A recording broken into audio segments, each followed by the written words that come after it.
Paneer starter, तेही घरच्या घरी आणि हॉटेलसारखं. चला मग रेसिपी पाहूया. 200 ग्रॅम पनीर घेतलं आहे. जास्त जाड नाही, जास्त पातळ नाही, असे पीस करून घ्यायचे. तुम्हाला हवं तर चौकोनी पीस पण करून घेऊ शकता. मिक्सरच्या भांड्यामध्ये आलं, लसूण, मिरची, कोथिंबीर घ्यायचे. त्याच्यामध्ये 3 चमचे दही घालायचं आहे आणि मिक्सरला फिरवून घ्यायचं आहे.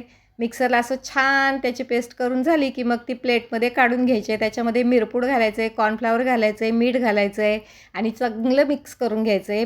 छानपैकी मिक्स झाल्यानंतर त्याच्यामध्ये पनीरचे पीस आहे ते डिप करून घ्यायचं आहे. दोन्ही बाजूला छान मसाला लावून घ्यायचा आहे. गॅसवरती पॅन ठेवायचं आहे, त्याच्यावर तेल स्प्रे करायचं आहे आणि पनीरचे पीस त्याच्यावरती फ्राय करायला ठेवायचे आहेत. नंतर वरूनही छानपैकी असं तेल स्प्रे करून घ्यायचं आहे. खालून छान खरपूस फ्राय झालं की उलटं करून दुसऱ्या बाजूने पण फ्राय करून घ्यायचं आहे. मस्तपैकी हे पनीर स्टार्टर तयार झालेलं आहे.